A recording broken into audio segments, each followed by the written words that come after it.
कि गलत कर्म करने वाला व्यक्ति हमेशा सुखी रहता है या फिर गलत कार्य करने वाला व्यक्ति हमेशा सुखी रहता है, लेकिन ये पूर्णतः सत्य नहीं है, या फिर कहें कि ये सत्य नहीं है, क्योंकि उसके उस समय में प्रारब्ध का भोग चल रहा होता है जो उसका सुख का समय है। लेकिन जब उसके दुख का समय आता है उसकी क्या दुर्दशा होती है, ये हम एक सच्ची कहानी के माध्यम से जानेंगे। क्योंकि हम जाने ये देखते हैं कि यार सामने वाला व्यक्ति इतना गलत कर रहा है फिर भी इसके साथ अच्छा ही अच्छा हो रहा है, तो हम भी जो पूजा पाठ है इनको त्याग देते हैं, या फिर पूजा पाठ नहीं करेंगे तो भी कोई फ़र्क नहीं पड़ने वाला, या फिर भगवान का नाम जाप या फिर कुछ भी नहीं करेंगे, हम इनकी तरह हो जाएं तो हमारे लाइफ में भी सुख होगा।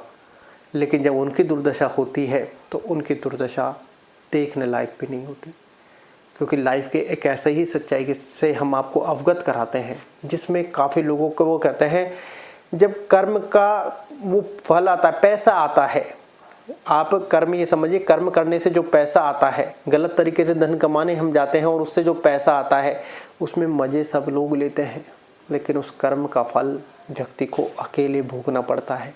ये बात आप ध्यान रखें। तो ऐसे ही एक व्यक्ति थे, उन्होंने क्या जैसे संविदा पर या फिर कहीं कि एक सरकारी उसमें लगे हुए थे, वहाँ पर जो फंड था और भी 2-3 लोग उसमें इन्वॉल्व थे, फंड आता था, लोगों को वो फंड बंटते थे, उनके अकाउंट में जाते थे, ज़रूरतमंद लोगों के, गरीब लोगों के उसमें वो फंड जाता था।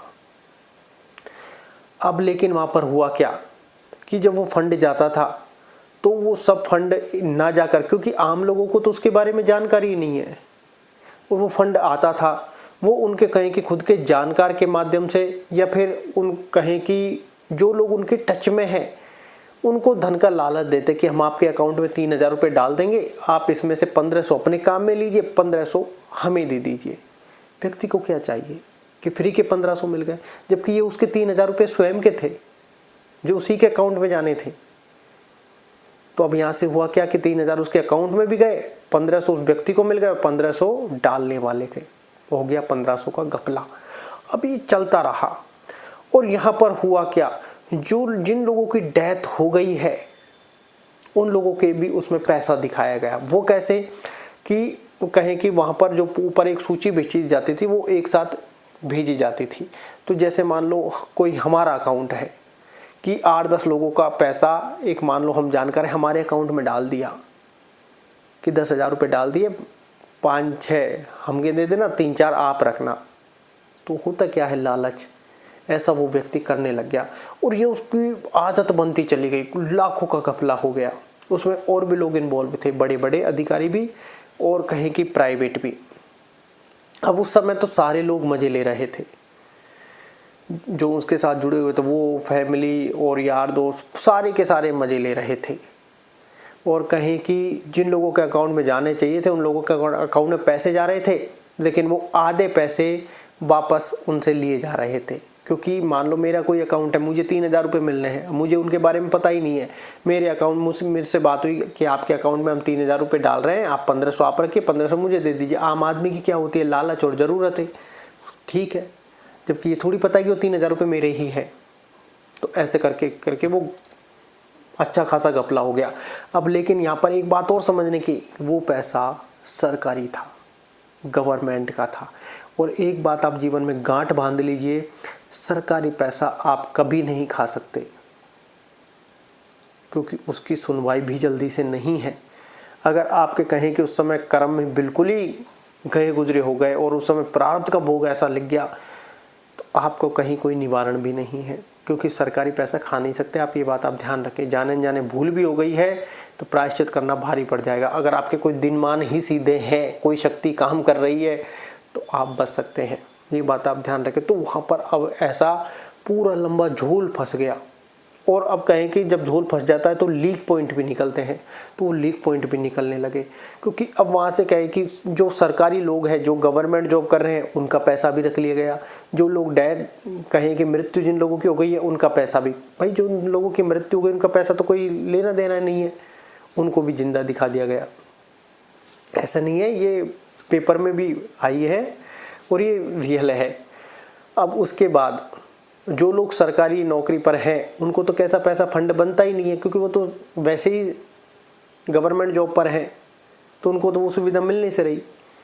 उनका पैसा भी बाद में उन लोगों को खुलासा हो जब पूरे झोल का, और उन लोगों के पास पूरी टीम पहुंची है सरकार की, ऐसे ऐसे क्या झोल हुआ है, आपके पास कितने पैसे आए, आपके पास कितने और लोगों के जो अकाउंट में डाले गए उन सबको।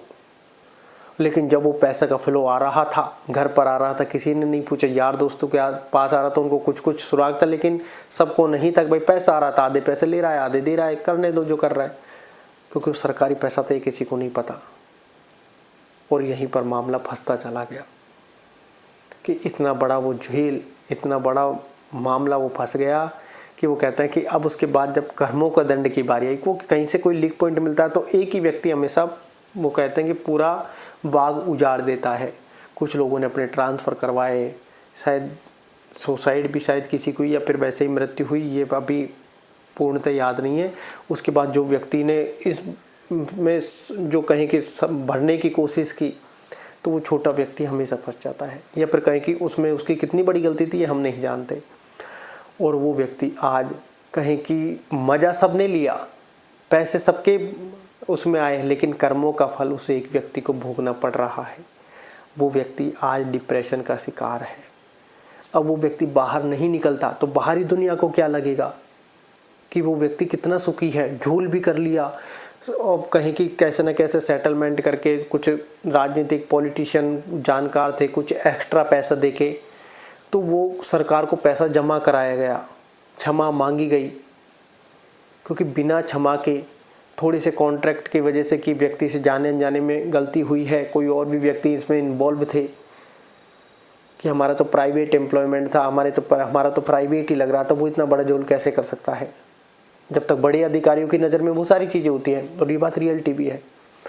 तो उन्होंने वो पैसा जमा कराया गया, इधर उधर से पैसे इकट्ठा किया गया, वो सारे पैसे इकट्ठे कराए गए, माफ़ी मांगी गई, और उसके बाद वो सारा मामला सुलझा। लेकिन उसके बाद उस व्यक्ति की दुर्दशा घर पर भी बिगड़ गई, मार्केट में, और वो जॉब भी चली गई, और वो डिप्रेशन का शिकार है। अब उसको रुपए के लिए मोहताज होना पड़ गया, जबकि आनंद सबने लिए। इसलिए कर्म का फल हमेशा व्यक्ति को अकेला भुगतना पड़ता है।